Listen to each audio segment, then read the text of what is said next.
Ladies and gentlemen, you are now listening to the sweet sounds of the Tree Your Mind podcast, right? I love it. Yeah. It sounds like Lee Edwards from Night Tracks. Yeah. On Light Rock. No, it was KHI, I believe it was back in the day. Yeah, remember that? Flash Phelps, and you could call in and do all the dedications. High Five at 9. Yeah. I'm trying to record that every night. So it's funny, you're a big music guy, right? I am too. I think we have a vast knowledge of music that spans all genres. It's pretty surface level. Mine's pretty surface level. It might be wide. I don't know how deep it goes. Come on, man. Like every time we're together, I think there's a little genre souffle there. Yeah, perhaps. Yeah, but it's funny because if you ask me like my favorite artist, I'd name some hip hop. I'd name some, obviously a lot of classic rock and Pink Floyd's and Pearl Jam's and all that stuff. But if you ask me my favorite genre, I think people would be so surprised what is your that my favorite genre is probably like 80s and 90s, like love songs, like slow jams. And Tell me about that. The reason for that is because when I was growing up, my parents, like most parents would make, me cut the TV off at like 9 o'clock or 9:30 on a school night or whatever.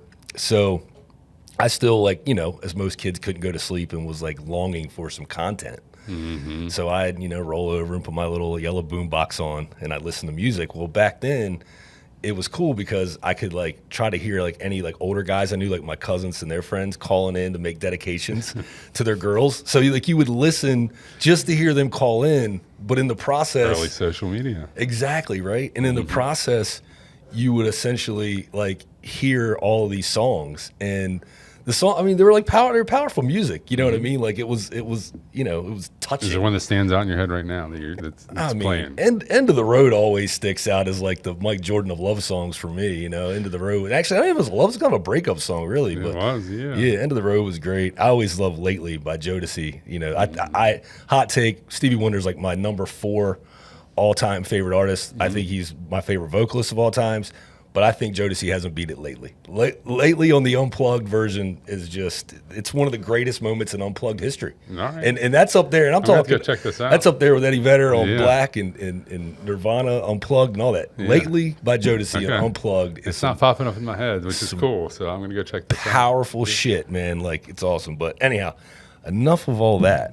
So let's get into what we want to talk about today. What is it that you'd like to talk about today? Before we do that, let me remind you guys are listening to the Tree Your Mind podcast with myself, Matt Trader, and of course, my good buddy, Wayne Smith, right? So anyhow, my last name's Trader. So I'm always thinking about trading, right? It could be commercial real estate. It could be stocks. It could be fantasy football players, right? Yeah. Anything you can think of under the sun. But one thing that I really don't have, and I have an understanding of it, but one thing I'm not as into as you is the precious metals, right? The silver, the gold. That's something you are very much into right now. Every time I talk to you, you're always talking about trading silver. What is it that has got you into silver?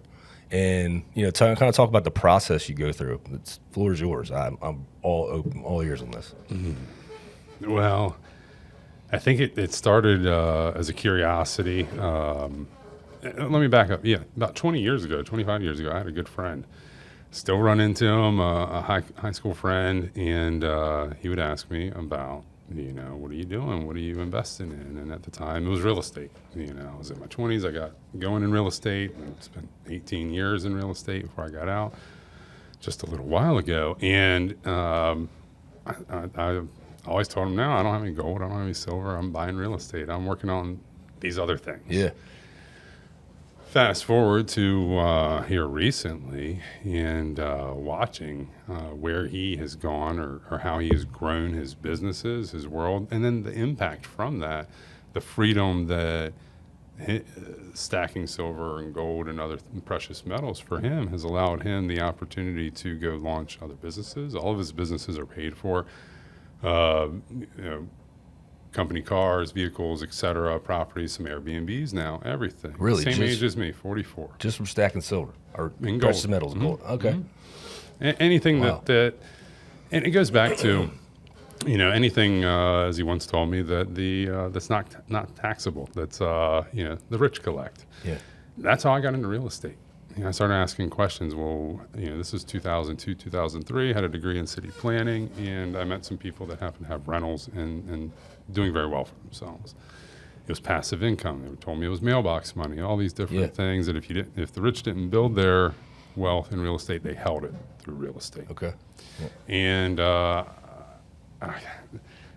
in an economic sense, nobody's making any more land. Mm-hmm. Land's a fixed commodity. Yeah. There's a finite resource of land unless you're building sand islands in the Middle East. Mm-hmm. and who knows how long those will hold up, right? Yeah. Any of it, really. So that's kind of the basis of it years ago. And the evolution to it was here recently with the economic issues, watching silver and gold grow from where I first saw it at, $1,100 an ounce for gold 2 decades ago, a decade and a half ago. And then so I finally bit the bullet, I don't know, a year and a half ago, and bought a Silver Eagle for $23. Okay. What's it? Silver what? Silver Eagle. This is an American silver dollar. Okay. It's got Lady Liberty on one side and an eagle on the other. It's a .999 fine. What year was that made? I don't know the year that the first one I bought. I maybe should. I've got a handful of them now. Okay. What's the difference between like that one you have and then like today's silver dollars? Those are all pretty much the same. It just depends on collector value, year, and those are some things I don't really pay attention to or ascribe to. It's called numismatic value or a numitist. You might be a numitist if you're collecting a silver or gold coin for value beyond its gold or silver content. Okay. And a numitist? Numitist. Okay. Or numismatic value. Yeah. It's this one's really rare because they melted all these coins in this decade and there's only a few of them left. And so this coin is worth, $90 in silver. Yeah. However, to a collector, it's worth $3,000. Yeah. It's worth $10,000. This gold coin might be worth, $4,800 in gold, today's price-ish, in gold, but to the collector, it might be worth 10, 15, 20 grand, depending on maybe more, maybe less. It's just I got you. It's just like baseball cards or anything else. It's just the less you have of something, the more it's worth. Yeah. To me, that's it's made up. It's fictitious, right? Yeah. And the same goes for Bitcoin. It's an algorithm that a computer solves. Well, these computers get faster. Quantum computing happens to be injecting itself into this. So where's that going? We're seeing it slide right now today. Back to stores of wealth. Since purchasing that first coin of $23, I bought a couple at 34, and as the value's going up, 63, I'd set them aside, write it on there, the amount. I had an older gentleman, much more wise and senior than I. We got talking about paper currency versus gold and silver and collecting and it being a store of value. And he asked me this question. He said, how long is this money that you everybody else collects and considers, myself included, these greenbacks, these dollar bills, how long has that paper money been actual money? Yeah. So I don't know, thousands of years. Thinking back to treasury notes and things, Middle Ages, Renaissance, and further back even. And he said, no, think again. What do you mean? 1971. Our U.S. dollar has been only in existence since 1971. And statistics, history show that every other paper currency that has not been backed by gold and silver has eventually failed. Yeah.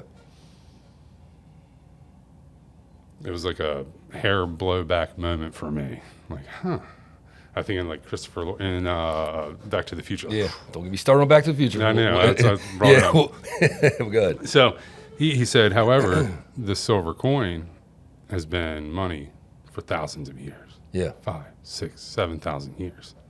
You go look at the literal translation of money in a lot of other languages across the world. It's silver. Yeah. Silver is money. Money is silver. It's more durable. More durable. Yeah. It always has been. Yeah. There's some mining ratios now that I'm understanding this a little better where, they think there's a standard amount of gold to silver on this planet, and that may not be true. Yeah. And you hear numbers 7 to 1, 17 to 1 over the years, 16 to 1, 17 to 1. I think it's been the big number that going back to the 1600s even that they used. So you're saying there's more? Say that again. There's a ratio. Yeah, there's more gold to silver, or sorry, less gold to silver on the planet. Okay, and that's why gold's more valuable, essentially, because there's less of. Okay, okay. Now again, that is, who puts the value on things? Yeah, we do. Yeah. In our own individual lives, as a society, we just agree that these are the rules. Uh-huh. They're not necessarily always God's rules or this person's rules or this individual's rules or this group of people's rules, but there's some societal rules we all kind of ascribe to because we believe them to be true. Yeah. Or we say it's okay. Or we'll agree to agree on this. Exactly. Right? Yeah. And so understanding that and having sat on some money in savings before, I looked at the value of money going up faster than, silver and gold going up faster than the stock market. Yet money with the interest attached to it is kind of deflated. Yeah.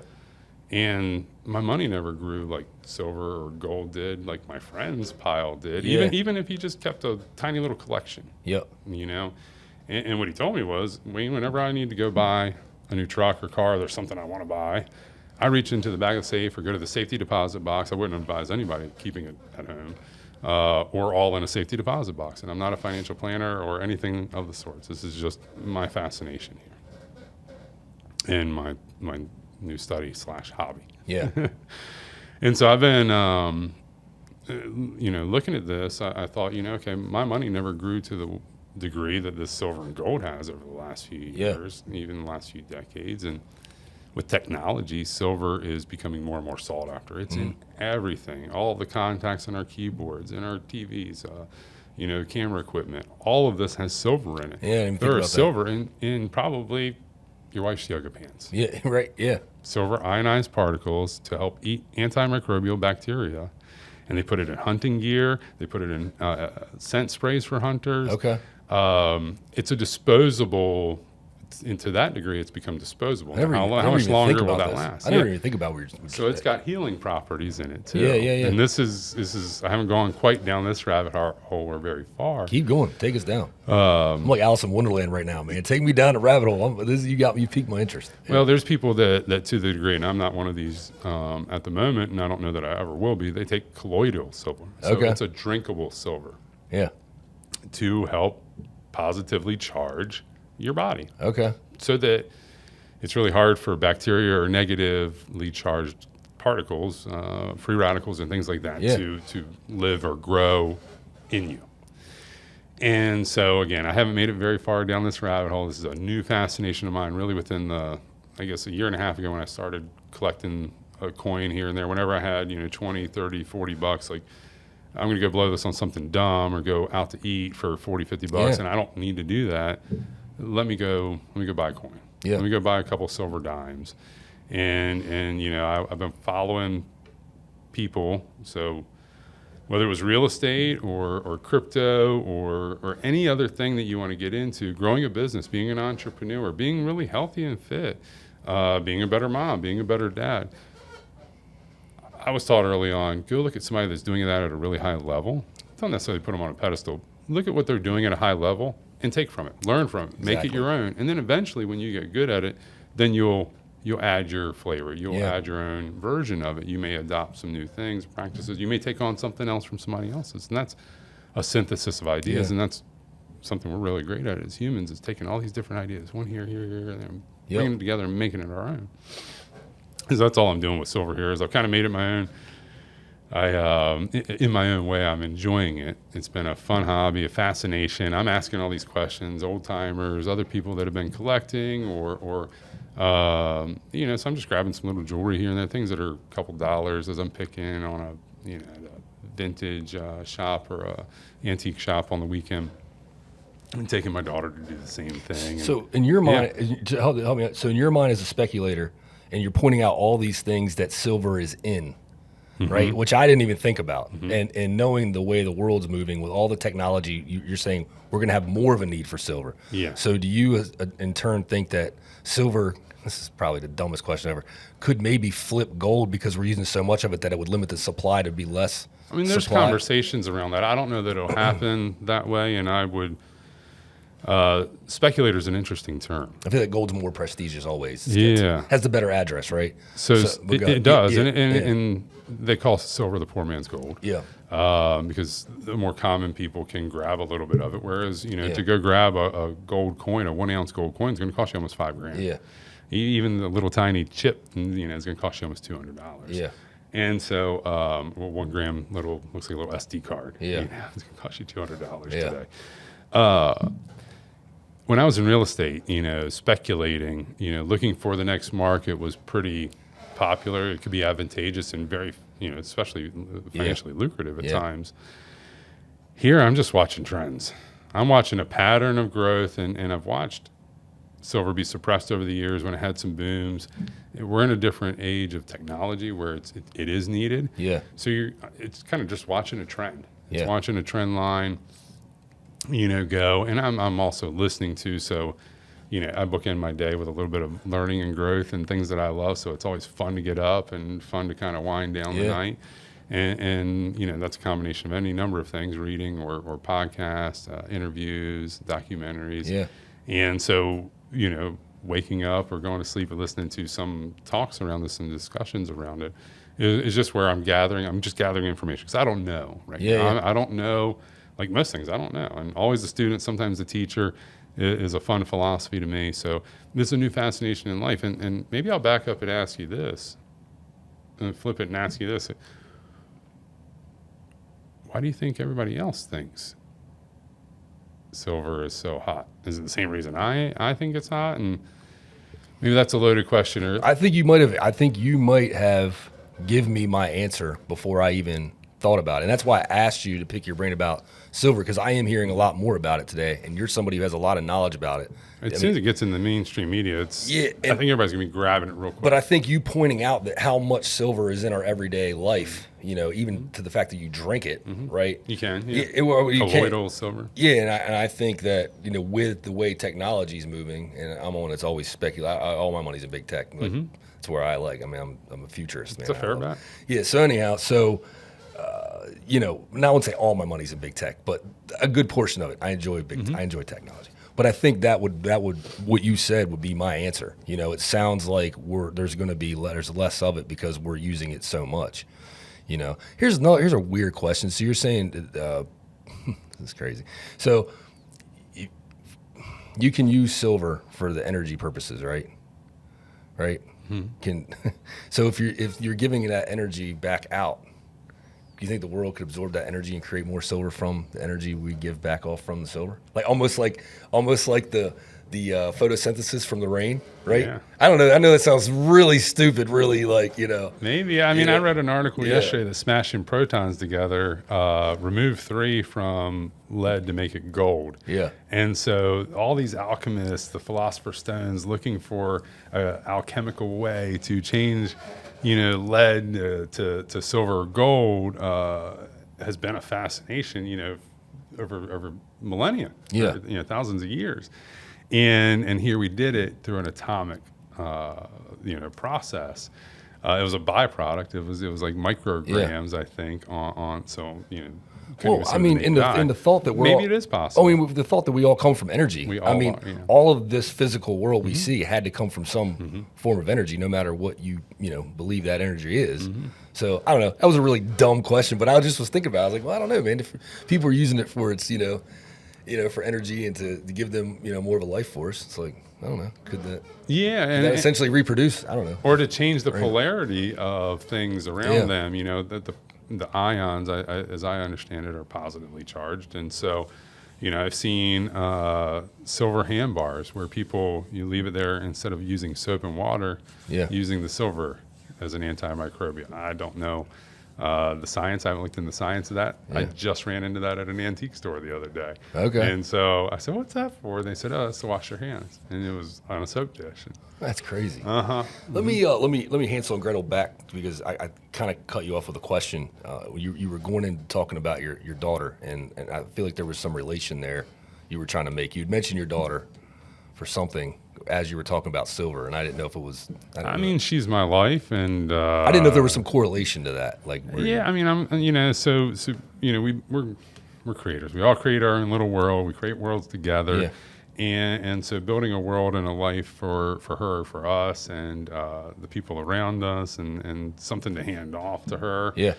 You know, instead of paper just sitting there, if I've got $5 or $10 and I see a cool set of sterling earrings, and, you know, at an antique store, and she just got her ears pierced last year, so, you know, I'm going to get them for her. And yeah, maybe I'll tuck them away till she's 13 or 12, or let her wear them on special occasions.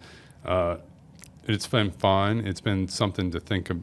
It's expanded my thinking as far as a store of energy, because back to the conversation with this old man, most paper currencies don't last 50, 70 years, 100 years. Yeah. Inflation and deflation cause these monetary systems to go up, especially when they're not gold and silver backed. Yeah. And, you know, that's a doom and gloom scenario that most people don't want to talk about. It's not a fun scenario or conversation to have. And fear is not a place that I intend to live in. Yeah, just understanding that, okay, with that awareness now comes power, you know, and with power comes responsibility. Yeah.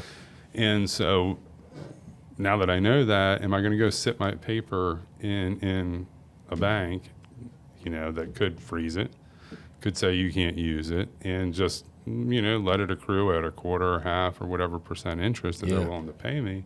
Or am I going to go put it to work? Yeah. Well, before, maybe that was in a rental house. I was, you know, into the real estate business and buying ads and leads or investing in people so that we could all do more. Right now, it just happens to be a fun hobby in silver. Okay, let me go put some in silver. That's been going up in value. The coin I bought for $23 sells for $105 today. Yeah. And that was a year and a half ago. I don't think we're in unprecedented times that we may not see again. That happened in real estate when I got into it in 2005, 6, 7, and then poof. Yeah. You know, everybody lost their shirt. And one of the older gentlemen, I've been picking his brain, a different one than I just mentioned. He came from finance banking and from real estate as well. And look, when I sit down and have these conversations with other people that are older, wiser, been around longer than me, they have some knowledge that makes sense. It's very logical. I think also knowing you and me, and you know, I'm like this as well. I think there's a lot of freedom in owning silver for you. Does that make any sense? Because in don't get me wrong, I sell commercial real estate. I don't want people to quit buying commercial real estate, but I think one of the things that we hear a lot is, you know, there's so much financial freedom in real estate, right? And there's so much, you know, it's passive. And the thing is, I'm like, the people who are saying that, not the financial freedom aspect of it, because I get if you can get through the challenging times, it can lead to financial freedom. But people often say that real estate is passive, right? And I'm like, no, real estate is a lot of work. And until you get through those challenging times, there's not a lot of financial freedom in it. And the only reason I mention that is because you're a slave to that debt. Yeah. You are a slave to the debt. And if you don't think so, I have a lot of landlords that I can use as examples as they're slaves to the debt. Or you're a slave to the system, even if you have the debt paid off and you own your rentals outright. I know some people like that. They're a slave to the system that they've built. You know, whether it's the employees that they have that aren't. That's a great point, too. Or their time and schedule that they give it, or, you know. That's a great point, too, because they're so accustomed to making their income from those paid off rentals. And it's like, okay, I lost the tenant. Now I got to go fill that back up. So you're right. Even if the debt service is paid up, you know. And that might be a living at their means and, you know, issue. That's a great point. But I think it's work. And I think there is that narrative needs to be interjected more into the conversation. And I know people want to sell. I want to sell real estate, but I don't think people are always giving, especially new investors, especially today's influencers and young businessmen who are out there on social media, really pumping it because they're trying to sell. And I don't think they're giving everybody the full story. And I don't know if it's because they're being programmed to say that. I'm sure they are, or they actually believe that themselves because they haven't been in the game long enough. And no offense to anybody out there, but that's what you see the majority of when you see real estate in our world today. Passive income, financial freedom. I'm like, dude, there's a lot of work in real estate. Well, they sell the image, and that emotionally will hook the people, right? Yeah. The hard work. So I always use this. I like to use this iceberg analogy, and this works perfect for this instance, right? They show you the tip of the iceberg. Yeah. That's above water. That's safe. That's you can anchor and climb onto. Yeah. They don't show you the hard work underneath. Yeah. Underneath the surface, all of the extra 90% of the iceberg that supports the tippy top. Yeah. That you can float on and survive on. Yeah. Right. Yeah. And that's with anything. You see it in I see it on YouTube, anywhere. It's a really good analogy, man. You get these flashy titles, it's clickbait, it's sensationalism. And I get called on it sometimes. I'm like, oh, that's okay. What is that about? Yeah. 5 minutes into it, I'm like, oh, it's nothing. Like, Yeah. they hooked me because of this. And then, maybe I could decide whether I stay or go. Yeah. Who's going to, if I said, Matt, you can have all that. You can have millions. You can have passive income. It might take you a few years, though, to get there. 50, 60-hour nights, scrounging looking for that really good deal. There's a good deal this is Dolph Del Roos. Yeah. There's a deal of a lifetime every week. You just got to go look for it. Yeah. And so, putting on the boots every day, doing the do. It's, be, do, have. You got to be who you're going to be or who you intend to be to then have those things, to earn the right to have those things. And do those things to then earn the right to have them, right? Yeah. And so, back to your point, it's you see that, and I'm not trying to deter people from work, right? And I just want people to understand you can't just buy these things and sit back. You have to work them, right. And if not, and the same goes for silver or gold. So to that point or analogy and maybe comparison to real estate, you can go park your gold and silver, and there's plenty of people that do, and probably the majority of them do. Don't touch it other than to pull it out and look at it every once in a while, maybe count it. I don't know. And then there's a whole nother group I'm learning that I think this is maybe where I'm aspiring to, is to have enough that you can borrow against it. I didn't know you could do that until somewhat recently. Really? Like equity in your home. Yeah. You could go park $50,000, $100,000 of gold and silver at SD Bullion, and they'll give you a loan on it. You can go buy an Airbnb, use that equity or use the rental income on the Airbnb to pay off your gold and silver, and you now own both for free. Really? This is how the rich get richer. Yeah. And when you start studying things like this, and that's the whole reason I got into real estate and now out of real estate and into coaching. Where do you predominantly, I'm sorry, go ahead. Just coaching and investing in people, systems, ideas, impact, and I can hear the coach coming out here. You're like, see, have, do, right? There's the coach. There's Wayne. Speaking of coaching, Wayne is, I don't know, I'm sure we have talked about this to some extent, but if not, we'll always reiterate it. Nothing like a cheap plug. Wayne is a life coach, been doing it for how long? 2.5 years now. 2.5 years. I've been coaching for going on 10 years, specifically on my own in this realm or field. 2.5 years. So back to silver. Where do you typically buy like your silver? Like, do you go to estate sales? Do you go to antique stores? I mean, you mentioned antique stores. Yeah. Which, by the way, I'm a huge fan of antique stores right now because you've been in my little bar room. Mm-hmm. I love that early century feel. I love little glass bottles. So they get me. I'm obsessed with older vintage stuff, and I like mixing in the old with the new. Mm-hmm. There's a scene, and I think. I'm all about contrast. Everything contrast, which I'm not really contrasting too hard today, but I love contrasting. I love mixing. It goes back to the music conversation. Mm-hmm. I love mixing genres and figuring out how to make it all work and right. But there's a scene in Back to the Future 3 where he wakes up in Doc's living room or family room or whatever in the lab, and he has the hover. He's falling asleep, but he's resting his feet on the hoverboard, which is hovering. Mm-hmm. And he's in 1950, mm-hmm. right? So he's in 1955 with this futuristic looking skateboard or hoverboard. And I don't know what it is, but the whole just contrast of that modern image mixed with that vintage image. Mm-hmm. And I really try to bring that into my world. Mm-hmm. So if like I said, you go in my bar room, you see all this old stuff, but if you look at the quotes I have on the wall, they're from modern day, poets. They're from our artists, our rappers, our rock and roll guy. They're us. I think I even have one of Gonzo from the Muppet Babies on there, or Muppets on there with a quote. But that was a nickname of mine. Gonzo. For a while. Oh, dude, I'm obsessed with Gonzo. Yeah, I'm sure. I probably somewhere along the line was the same way because we share the big noses. But anyhow, so what I was going with the antique stores is. I'm a home goods guy. I love home goods. I'm such a what do they call it? Metro, I guess, or you know what I mean? Like, I love home goods. I always say, like, I'm probably one of the few guys who'd rather go to Home Goods than Lowe's, right? Like your cozy, comfy feel. Yeah. But lately, I've been going to antique stores because I've found that you can also get better product at the antique stores. I mean, those things back in the day were built to last. There's no value in built to last anymore. There's value in built to fail, so you can buy new stuff. And then eventually, I think we're going to be buying like subscriptions. Subscribe to, your refrigerator, just like your phone. Yeah. Basically, we just rent a phone. Pretty soon, we're going to be renting a refrigerator and a subscription-based reality. Yeah, but anyhow, so you go to antique stores. Is that where you're getting your silver? Or? The bulk of it now, I do go to antique stores, mostly for the jewelry. Yeah. And I look for little pieces, thimbles for my mom and daughter. They don't know this unless they're watching now. I've got a little trove of those going, little tiny spoons, some bigger sterling, if I can get it at a decent price. It's gone up now to maybe make jewelry down the road and just stocking it away. Is that something you want to get into, is making jewelry?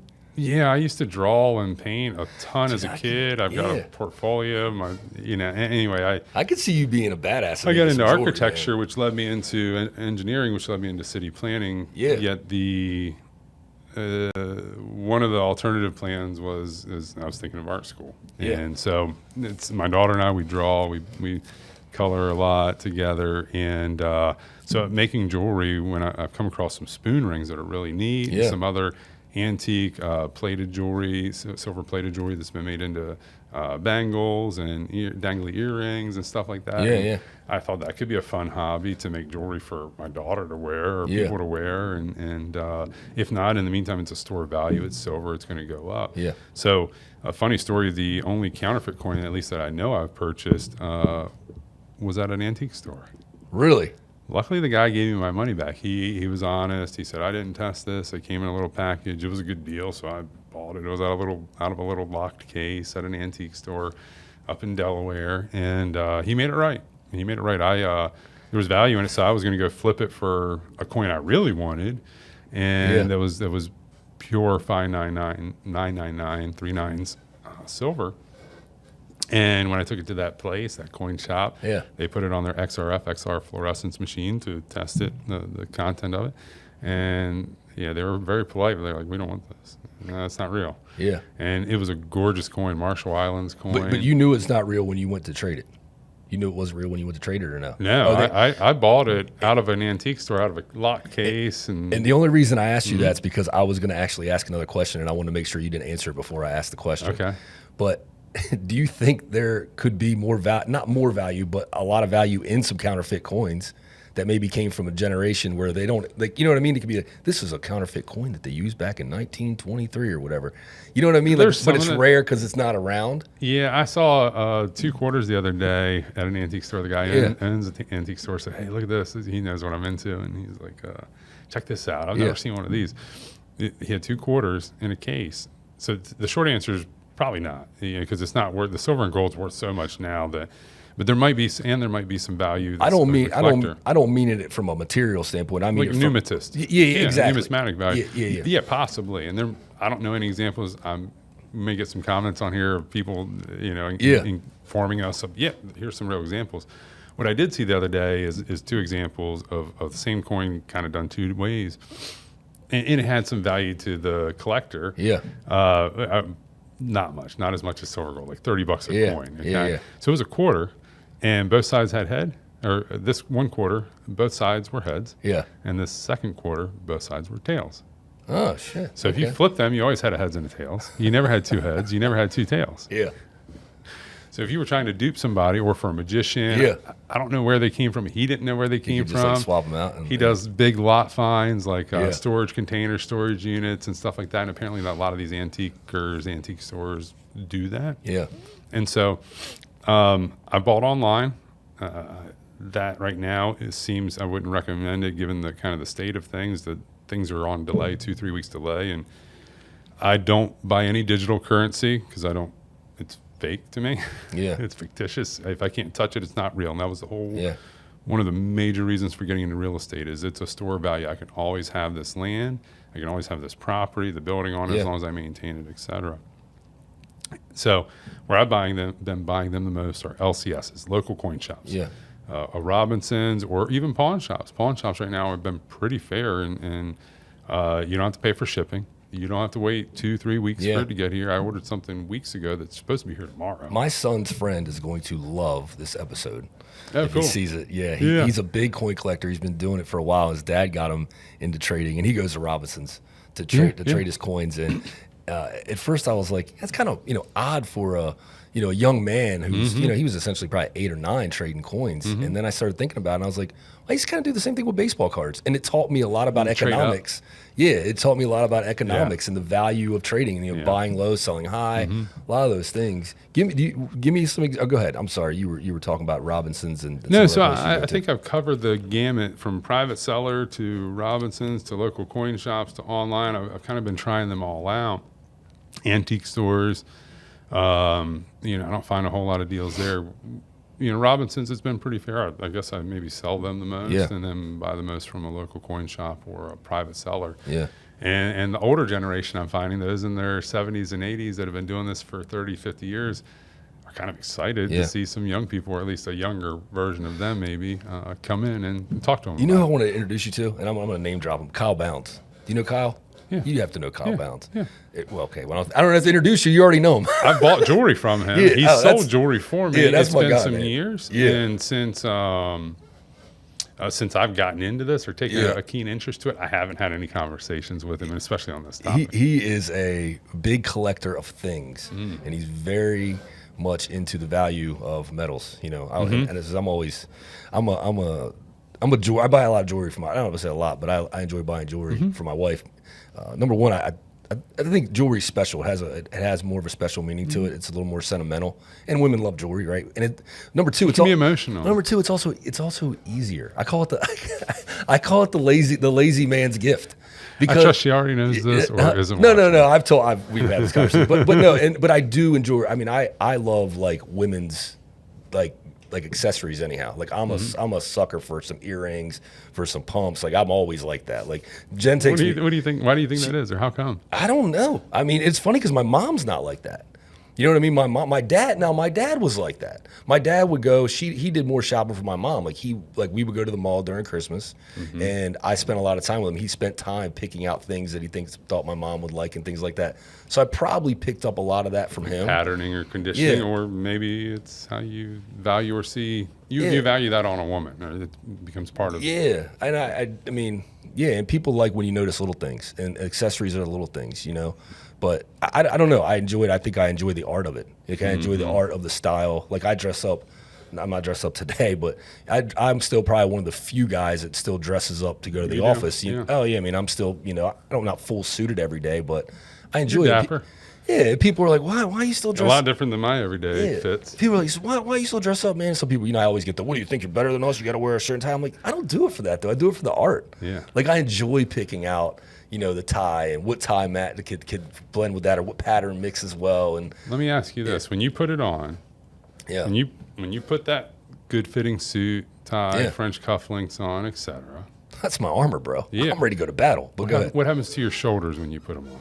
What happens to my shoulder? Oh, I'm sitting up a little more. I'm forced to sit up better. You're right, because I can't slouch. I look like, You open the chest. You're ready to face the world. Yeah. I look like the middle school science teacher. If not, dude, especially nowadays with my belly. My God, I don't know where that came from. But, yeah. I do. All right, man. Come on now. Come on, Wayne. You're supposed to be nice, man. Come on. Oh. Whoa. I don't know what just happened. We hit something there. Oh, okay. No, dude, you just hit us with the Fonz. Oh, I don't know if you're in the studio with us, but Wayne literally just hit us with the Fonz. He hits a couple hays, and then some Stone Temple Pilots came on. I think was there. It's all energy. It did sound like some Stone Temple It was. Pilots. The silver came out of his hands, and I don't know, put some STP on. But anyhow, that was wild. That cool. was pretty wild. I don't know if you guys will hear it, but somehow something just came on through our microphones. But anyhow, let me get back to it. So what I was saying, the lazy man's gift, jewelry is like. You could spend so much time thinking about what do I buy this and then you could buy a whole bunch of little random shit. And don't get me wrong, man. I love some stocking stuffers, man. I love accessories. I love the makeup and little different things like that for stocking stuffers. But you could buy a nice piece of jewelry, something that's gonna last, something that's gonna hand down. There's a story behind it, and not that gifts always have to be monetary, but you could essentially drop your budget on one big gift, and that usually satisfies. I don't know. Yeah. I was gonna say usually satisfies a woman, but all women are different. We never know what. But either way, we won't go down that today. It's funny, real quick. When I worked in New York, right? Mm-hmm. I worked in New York on 85 Broad and One New York Plaza, and I was like a project manager who somehow, I have no idea because I didn't know shit about construction at the time, I wound up in this job. But it was really cool because I worked on all these big buildings, down in the financial district, right? And these guys were sitting around one day, all these like contractors. I mean, they knew their shit. Like they're the best contractors in the world up there, right? Mm-hmm. And the one guy sitting up there, he's like, "Man, come on, man, that's not exactly rocket science." You know what I mean? And the other guy's like, "What do rocket scientists say?" The other guy's like, "Rocket scientists? Rocket scientists say that's not exactly talking to women." And I was like, "It's fucking gold, man." Like, so that's what rocket scientists say. It's not exactly talking to women. All right, so let's go back. Right? I would literally love to hear from a rocket scientist now. Yeah. I bet you they do. Yeah, it's the fucking truth. But anyhow, I feel like I'm teetering on getting myself in trouble, so I'm going to digress before I get any further into that. I get myself in enough trouble, bro. I don't need any more. No, but anyhow, so we'll go back to the silver conversation and so buying jewelry, jewelry essentially, and that's why I brought up Kyle's name, because every time I go into his store to get Jen some jewelry, he always talks about the value, of, how it's going to hold up over time, so I didn't know what, your thoughts are. Would you rather hold silver like in jewelry form, or would you rather hold it like in just I don't know, like a block form or whatever? Yes. Okay. Yes. I like that quick answer. Yes. So what's your preferred jewelry? So I actually got away from jewelry for a long time for a number of reasons. And, part of it, is my identity, ego, this and that. Recently put some back on. Meaningful pieces to me. Yeah.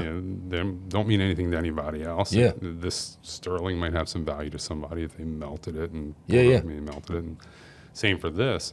And the reason I started wearing this, though, was very synchronistic.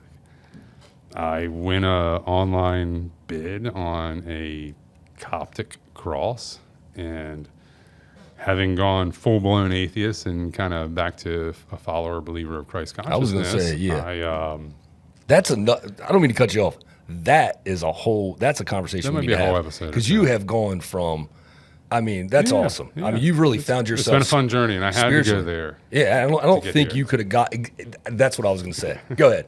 No, I had to go there to get You here. said exactly what I was going to say in less words. Yeah, but go ahead.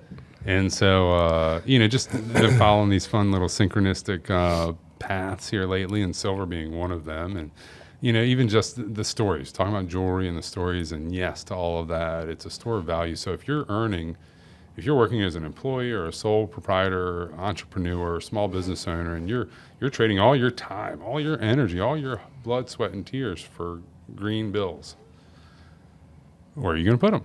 So you're storing that energy. You might go spend it. You might go spend it on a mortgage, so you're sticking it in your house. You might go pay a car payment, so you're investing it in that car. You might be paying tuition, so you're investing in your kid. You might be investing in all these stocks, crypto, et cetera. Yeah. So where are you putting it? If you're just going to hold on to it, I'm a believer in go buy silver or gold. Yeah. If talking about telling the young people, you don't want to tell them don't go hustle. Well, go find something you're passionate about, and then go make some value. Deliver some value and get some money in return, and then go invest that in real estate and gold and silver. Yeah. I'm a big fan now, since selling my rentals. I'm a big fan of gold and silver as a store of value, even in jewelry. However that comes about, something that speaks to you, that's meaningful. Yeah. I'd been saying, I don't know if I'll wear a cross again. Yeah, it's an interest, but none of them really speak to me. And then I saw this. I said, I'm going to bid on that. If I ever wore a cross again, it would look like that. Where'd you bid on it? On Facebook Marketplace. Okay. And she's, finally got back to me and said, okay, I think it'd be yours. And I asked her if I could test it, if I could test the silver. And she said, okay. Well, when I got there, and she didn't want me to test it. So you bring a tester with you? Yeah. Okay. What's that look like? So it's a stone and acid is one method. Okay. There's little pingers and digital devices you can buy, and so I wanted to scratch it and test it for silver. Yeah. And I instantly got reprimanded, lectured about the value of it being way more than silver. And they're apparently relics that are sought after because they're one-offs. None of them are the same. She lived in Egypt for a long time and bought this Ethiopian Coptic cross when she was over there. And I guess what makes it special to me is the lattice work around it. Okay. It symbolizes never-ending life. Energy can never be created nor destroyed. Really? That lattice work is simple. Lattice work. You can barely see it. Did you know? So is that what drew you to the piece? Yeah, I knew a little bit about, it comes from a very Orthodox Christian sect. Okay. That's somewhat, very old school, compared to our modern structure of religion, if you will. And I always appreciate your comments. I don't mean to get back on that subject because I do want to do more of an episode on that, but I always appreciate your comments on theology and philosophy because you have gone... You've entertained other things. You know what I mean? You haven't just sat there and said, no, this is what I've been taught. This is the way it is. I'm just going to follow this path. You've gone down all these other paths and questioned to a degree where you didn't believe and then turn around and came all the way back. And I always tell people, man, like the more you question, the stronger your faith will get. Don't let anybody deter you from questioning. So anyhow, go ahead. That's why one of the things I appreciate about you, but go ahead. I appreciate that. And thank you for that compliment. And that's, if there's any advice I could ever give anybody, especially unsolicited, is just question everything. 100%. Stay curious. And tree your mind, bitches. Tree your mind. Tree your mind. Yeah, go ahead. And so, to answer your question, should it be in bars? Should it be in jewelry?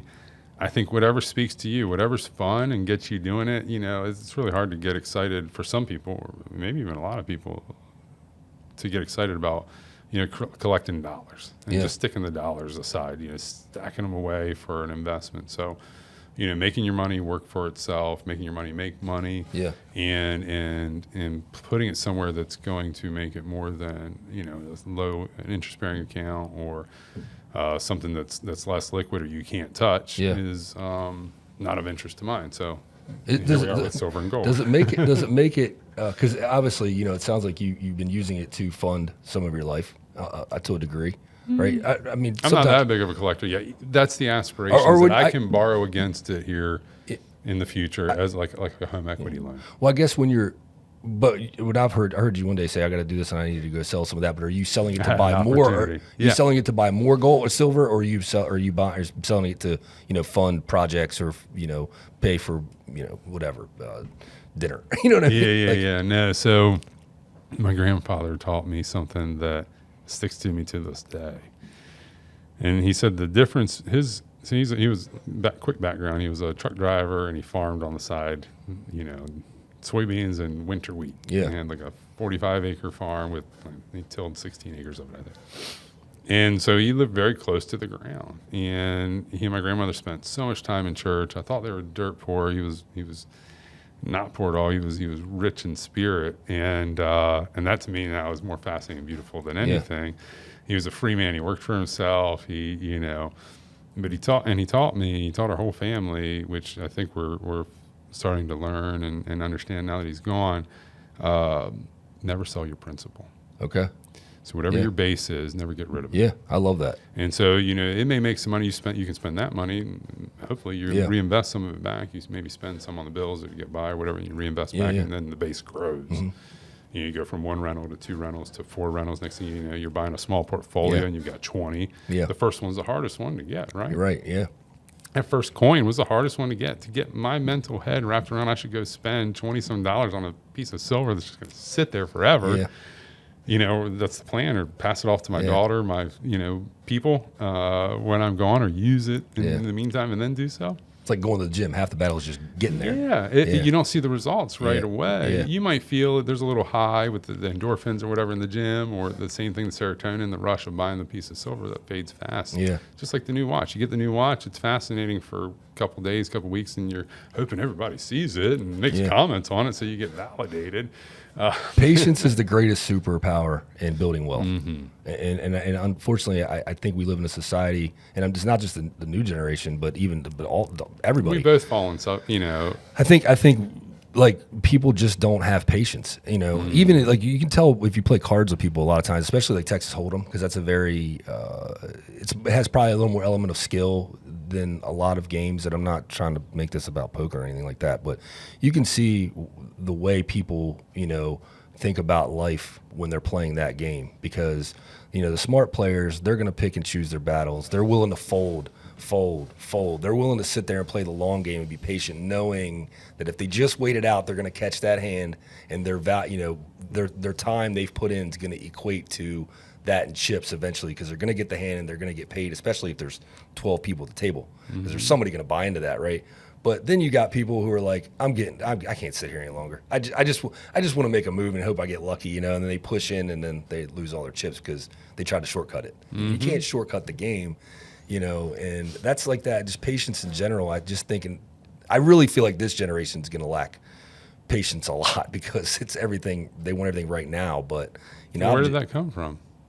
I think just the more and more content, the more and more technology, things are accessible. Things are just becoming easier, to obtain things, right? Essentially. So I look at it a little differently. Like, those are accessories, right? Yeah. Those are additives to the formula. They're,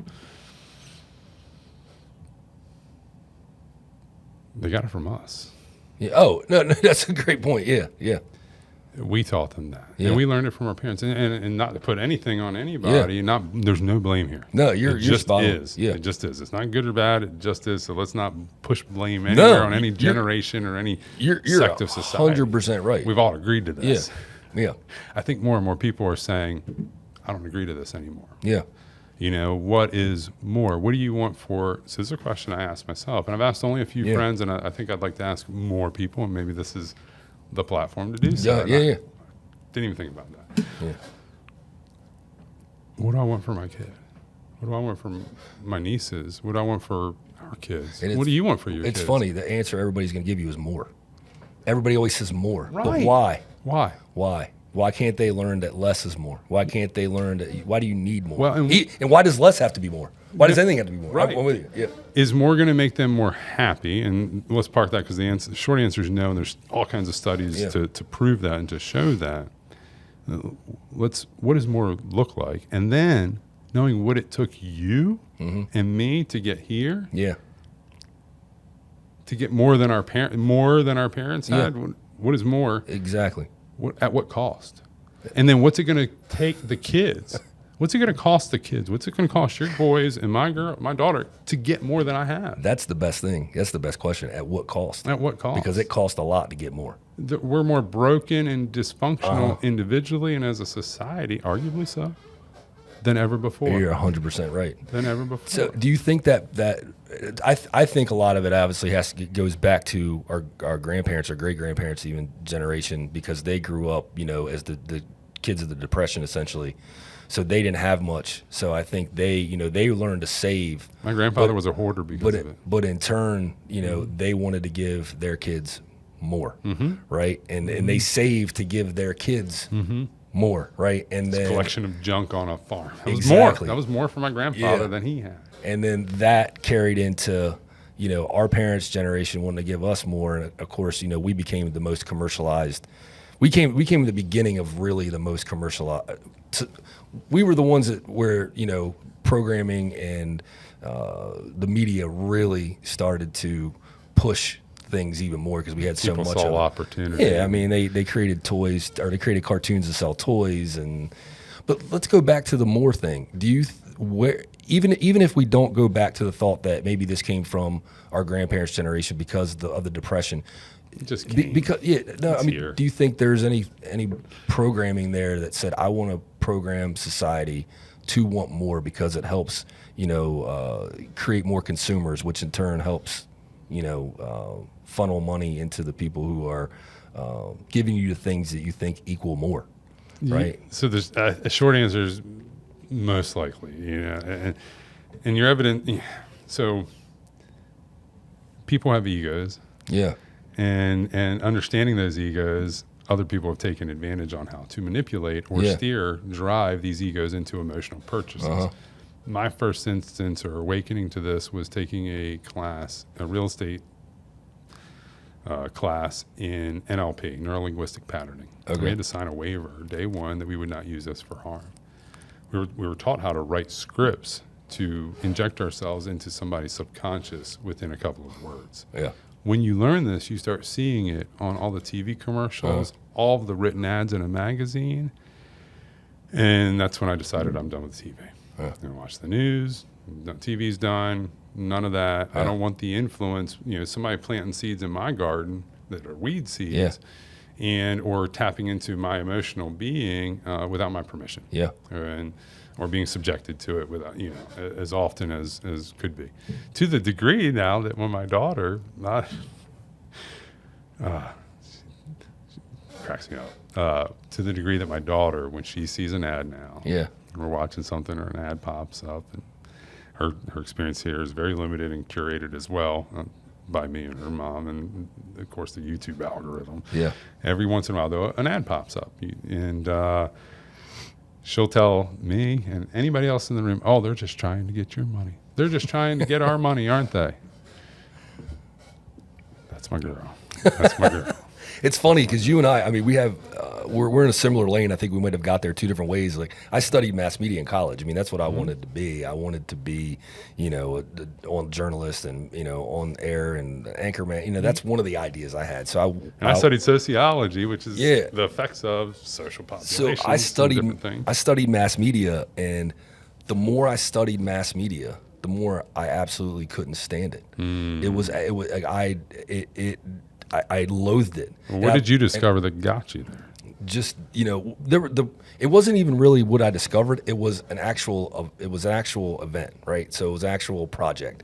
So basically, it was probably, I don't know, my second semester or whatever, and they gave us an article, and they said, all right, we want half the class to read this article and craft a headline that would make half the population think it was this way, and the other half, we want you to read it and craft a headline that would appeal to the other side.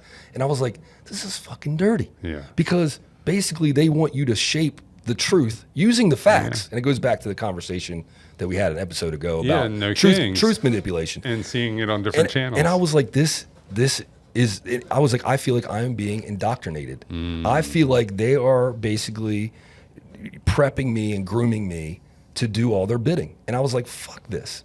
So literally, I transitioned from that into like TV and film, because I was like, creativity is my freedom, right? And I always had more fun with that anyhow. Yeah. So I was like, they can try to govern me for what if I was on the news or whatever, but they can't govern my creativity.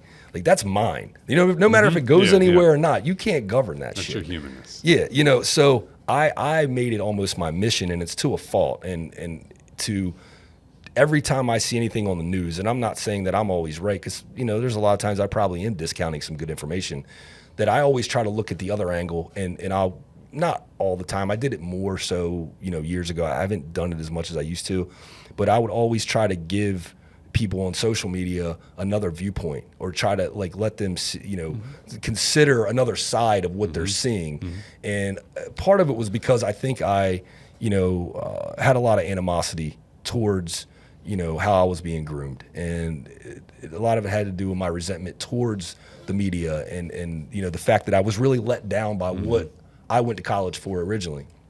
But I will say, I'm still very guilty of some of these same things, and in fact, it goes back to the tree thing, right? So it goes back to, I was telling you about, I think on the first episode, how I came up with the idea of tree, and it was the acronym for Trader Real Estate Entertainment, and I talked to my trees and all that. But there is a very major subconscious component to the whole thing, to all my branding.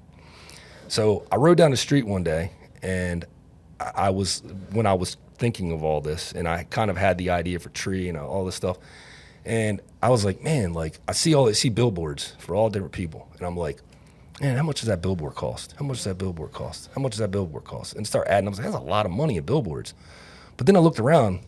And on those same streets, those same highways every day, there's something else. There's trees, right? So my thought was, if I go online and I do something funny or I grab your attention, at the end of it, I say, oh, and look behind me, what do you see? Trees. And every time you see a tree, you know what to think about, right? Trader, RE Entertainment, and that Matt Trader is the guy to call for commercial real estate. Because subconsciously, I want you to walk outside and look around and you look at a tree, and it's like, I can't get away from this fucking guy. You know, he's in my head because trees are everywhere. You might be reading the word tree, right? So essentially, I'm trying to hijack the word. So there is a little bit of Dr. Evil in there that I'm going to call myself out for, you know, with some subconscious marketing, you know. So I don't want to sit there and act like I'm, you know, completely What's interesting, completely holier than thou on that, because I do have a little bit of you know, scheme to it. But essentially, I tell everybody, look, man, my billboards are everywhere. My billboards are all over the fucking highways, and I don't pay a dime for them, you know, because they're in your mind. Yeah. You know. Yeah. Sorry about that, but yeah. Let's go back to silver one more time, because I think we've kind of got off the rails, and I do want you to lead us in some meditation before we get off the air. And we're kind of coming up on our studio time here for today. So what did you have? What was that pressing or that last question that you were thinking? No, I just like, how would you recommend somebody who's not into silver? How would you recommend them getting into it? And what type of assets that are silver based would you recommend they buy? Is it something personal? Is it something? Actually, I have one more question too. Yeah, so I follow, you know, it's not a get-rich-quick scheme. It is a wealth builder. It could be a foundational piece to long-term wealth. And for me, I think this is the direction I'm going as opposed to real estate. And I'll still have some investments in real estate, not the massive portfolio I planned or was working on and crafting. Follow the deals. Don't buy anything that's emotional, that's super emotional. Yeah, if you like it, if it's a good deal, get it. Because it's harder to trade? It's harder to sell. Trade, you might pay more for it. It's not going to be a good deal. Yeah. Now, if it's a piece of jewelry, like, oh, that's a good deal. And I could see myself wearing that. I could see my daughter wearing that, as you know, when she's 20 or 16 or whatever. It's hard to take that from her once you give it to her. Yeah. That's what I was going to ask you. So you covered that. So you go. Yeah, it is. Yeah. So, you know, be careful with that. As far as, you know, buying what's called stacking or for bullion. Yeah. You know, coins or bars, the more you buy at one time in the bigger size, the less premium, or the premium is what the coin shop charges you on top of it, $6, $8, $10, maybe $15 now as I'm here in the Go follow some people that are doing it the way you like to, or have an interest and are teaching you about it, whether it's antique silver or numismatic coins. And for me, it's bullion stacking, so it's volume based. And how quickly can I get to find 999? So I buy tons of junk, what they call junk or dirty silver, which is old 90% constitutional or like old dimes, 1964 and older. Dimes and quarters, half dollars, they all have 90% silver. They're not 100% silver, so they're not fine, 999 refined. Yeah. However, you get enough of those, you can go trade them in for a bar or a couple of bars or some bigger coins. And so doing that and growing your stack as the deals come along would be my incrementally. You know, how do you eat an elephant? One bite at a time. Where do you start? Anywhere. It's a big fucking elephant. So do you store this over in a trunk? Right? My dad joke of the day, right? I had to get one in there. Yeah. For storage sakes. No, you don't have to do it. No. This is important though. This is important. Oh, so having it in the house is, you know, maybe you want a little bit in the house to have on hand if you want to go grab and do something. Keeping a lot on hand in your house can become a you know, danger or liability, I guess. Yeah. So if somebody was to do that, I'd, you know, get a big safe, bolt it to the ground, yada yada. Always got to have a safe. Safety deposit box isn't a bad place for at least some of it. Mm-hmm. If the financial system collapses, if the bank goes under, if they want to grab your gold and silver and use it, that they have the right to now. Mm-hmm. Now that it's a precious metal, it's a commodity, it's a critical mineral, just signed into law a few weeks ago. So China is not allowing any more of their silver out. As of January 1st, 2026, really? They are not allowing any silver out silver can go in. So the day that I told you I was doing silver trading, I was arbitraging. So I had found some coins real cheap. Okay. For $50 a coin. And I found another coin shop that would buy them for $75 a coin. Okay. So I went and bought 6 of them, sold them all, and went back and bought 8. Okay. And I now had 2 more than I could have had just based on selling those. Yeah. Okay. So just collecting shares. Just collecting shares. Yeah. And now they make little treasure boxes that you can bury in your backyard, on your farm, wherever you want to put it, down a public dock, in the middle of a forest somewhere. That's awesome. That are Faraday enhanced too. So like Faraday boxes. So EMPs won't take it out if you got anything digital stored in metal there. detectors won't be able to pick up on it. Yep. That's fucking cool, man. Imagine how many 3,000 years from now, if the world doesn't blow up between now and then, or maybe if it does blow up and they're still there's gonna be little boxes floating around the universe, and some guy's gonna ride by a little George Jetson ship, and be like, oh look, that's fucking Wade Smith's little box he buried, just floating around up there. Yeah, that's awesome. So that and what was I gonna say? Keeping it different places is a good idea. Yeah. And the tangible, I'm not, the ETFs, the electronically traded funds, I'm not a huge fan of. You can't grab them. They're not real. If somebody put a freeze on that transaction, you're out thousands of dollars.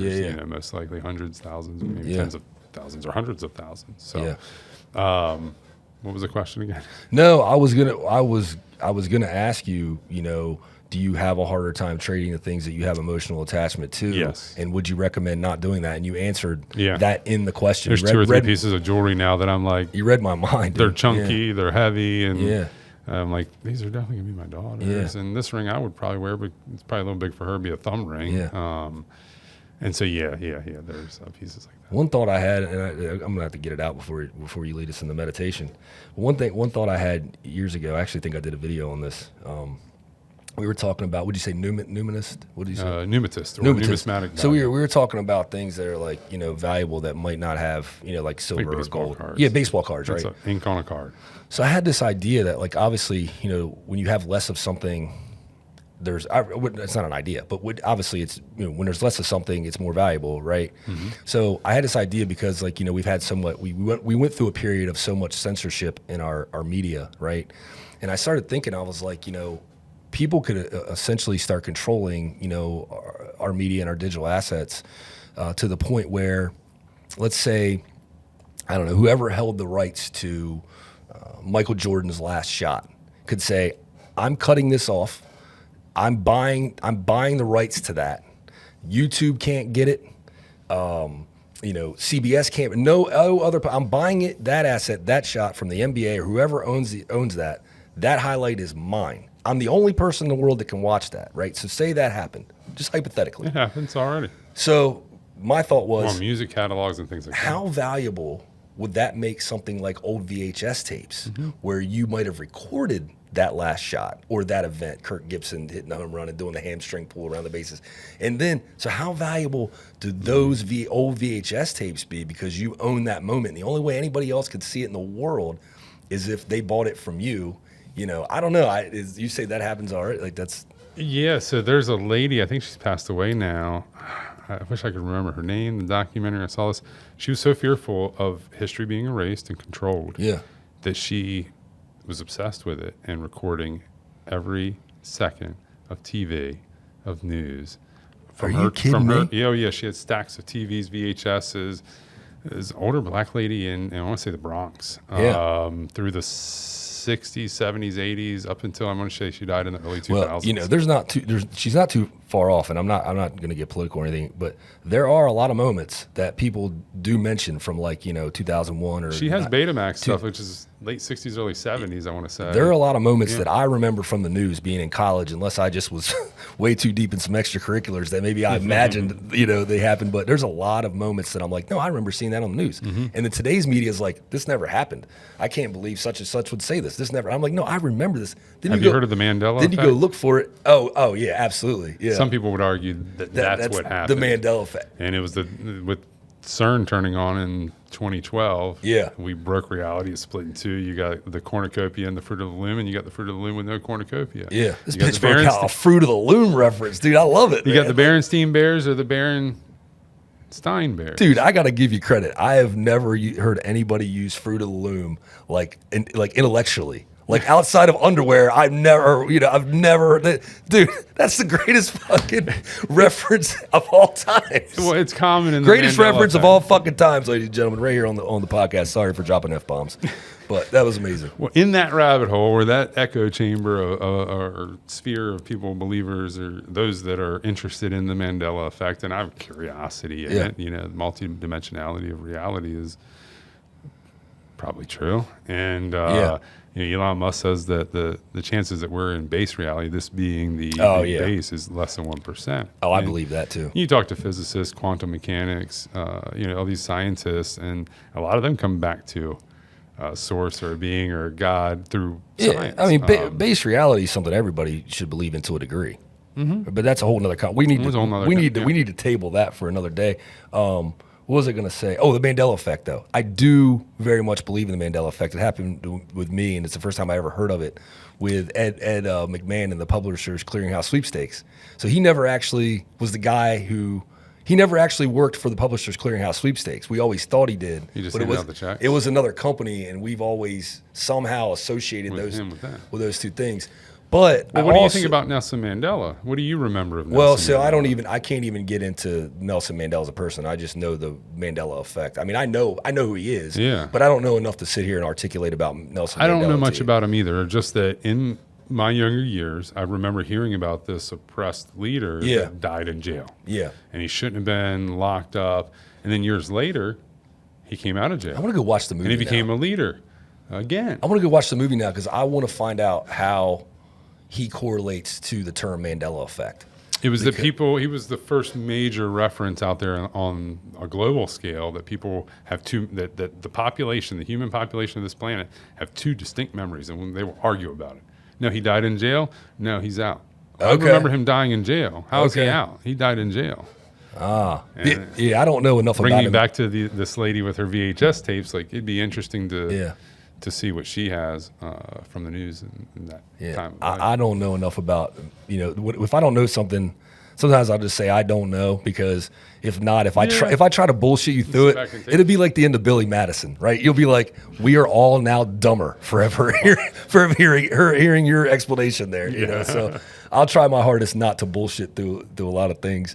But also the Mandela effect. Do you think it's possible that we could be pushing the Mandela effect too hard to try to scrub the memory from people on certain things we don't want them to remember, right? Certainly. It could be a psyop or psychological operation of sorts. I have this theory. I think we're trying to, I hate to say it, I think I don't want to get into that right now. Table that for the next I don't want to get into that right now. That's gonna, as much as I love the engagement, I don't really want to spark the controversy, so I'll save that thought. With that, let's get away from anything that's too hardcore, and let's go into something a little more peaceful. Yeah. So guys, if you have been following our show for the first couple episodes, this is only our third. I think we are in a little better rhythm. I think we're doing better. I think we are.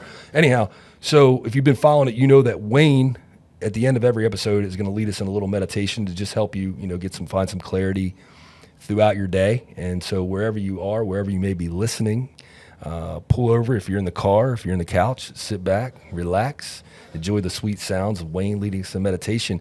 And as always, I will remind you to tree your mind, and the rest will follow. Wayne, take it away. Well, I appreciate that, Matt. A nice warm lead-in and introduction. If you got any value out of this today, had any fun with us, don't forget to hit the like and subscribe button. Quick little plug there. So I wanted to do something today with regards to meditation, especially over the last week. I had a few more people just pop up in my world, people I know. And when I say pop up, they jumped into a conversation I wasn't planning on, wasn't expecting. It's fun, it's fine. And they just openly told me that they want to start meditating. And they don't know how, and maybe they have some objections or some hurdles to get over, whether it's their Christian beliefs, and is this go against that, or they just don't know where to begin. And it seems like the barrier to entry is real big for them. So what I wanted to do was explain a basic technique that anybody can use anytime, and kind of the behind it as well. So this is my favorite technique. It's a little breathing exercise. It's called a clearing breath. I use this in the beginning of every meditation, at least 90% of them, 9 out of 10. And I use this whenever I'm feeling stressed out, whenever I'm feeling a little wound up and I just need to woosah.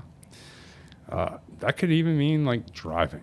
You know, if my insides are moving faster than traffic around me, I will employ this technique. Now, with that being said, don't close your eyes driving and do this. This is an exercise you can do with your eyes open. Closing your eyes, you might get a little more out of it. And for me, closing my eyes, then doing this on repeat for 2 to 3 minutes will be the entryway into oftentimes a much longer format, deeper meditation. However, it can be just a 30-second to a minute exercise. And so with all of that being said, I'd like to do this together. I'll walk us through the first 2 or 3. We'll do a few more on our own and just see how that feels. Okay?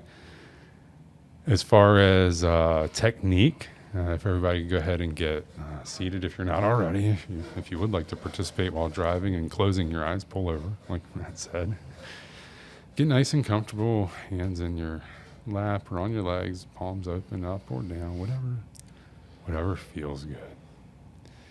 Now, while we're doing this and you're settling into just a natural, soft breath, I'll explain to you that if you can, if you're not all stuffy and sinusy right now, we're going to breathe in real deep through our nose. And quickly, we'll do a full inhalation within about 3 seconds. We're going to hold it for 2 seconds and then out for as long as we can. We did a little bit of this the other day. I just really want to expand on this and kind of drive this one home, because this clearing breath, this 3-2-6 breath, is a foundational, or a 4-2-8, 4 seconds in, holding for 2 and 8 seconds or longer out. Has been foundational and very helpful for me along the years, so I trust that somebody out there appreciates this and gets something out of this. So whenever you're ready, eyes closed or at a nice soft 3/4 gaze, we're going to take a nice deep breath, filling the entire contents of our lungs with fresh air. 1, 2, 3. Holding it for a second, and nice, long, strong, slower exhale out, emptying the content of our lungs. We're going to repeat that, rolling the breath back in through our nostrils. And out, nice and slow, feeling our shoulders soften with each exhale. Doing another one together here.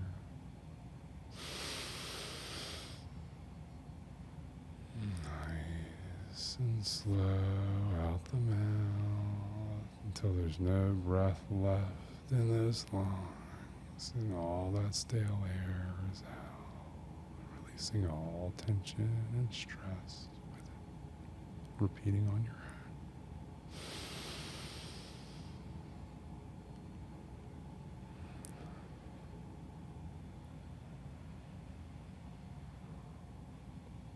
Watching your breath. Couple more.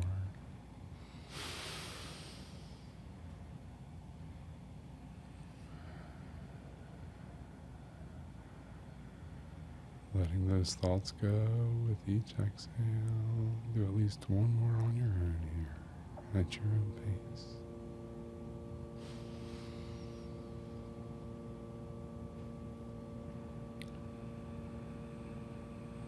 Extending that exhale as long as you like and feels good.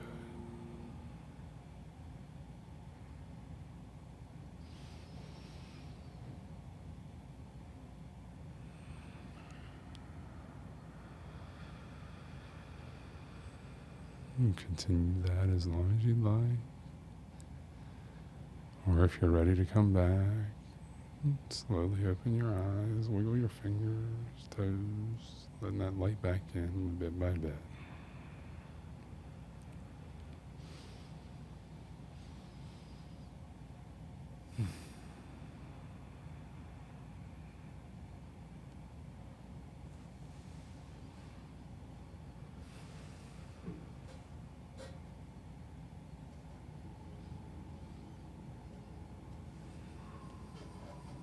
How did that feel? Felt amazing. There's always, when I'm meditating, a lot of times, even sometimes just with my eyes shut and I'm not trying to meditate, although that's probably a form of it, but sometimes if you know, there's always like this little, almost like little pinpoint of like, black hole or something that, and sometimes when I catch it, like when I've zeroed in so tight that I catch that little like black hole, that little pin prick, you know what I'm talking about? I don't want to let it go. You know what I mean? I feel like I'm getting closer into the universe at that point, right? So it's like I caught it at the very end. Last time I opened up a little early, and I caught that little, that little tunnel essentially. And I caught when I got into that tunnel, I was like, I don't want to let it go. So I was holding on to that, and then it disappeared. So I don't know. Maybe it's the silver in my mind, right? It might be the silver. It might be the breath and just opening the space. So, when we clear the space from all this noise and clutter from our life, then we allow our thoughts to come to the surface. We allow, maybe God or source or creativity to come in. And that to me is fun. So maybe that was the entryway to a bigger space and place you were headed. I think so. And so for anybody that's listening to this, that's still here with us, I encourage you to go do more of that. Try it on your own. Set a timer for 5 or 10 minutes and just watch your breath just like that for 3 seconds in, 6 seconds out. And with that, always fun. It's been a pleasure. I love you, brother. I love you too, man. Be good. Guys, take it easy.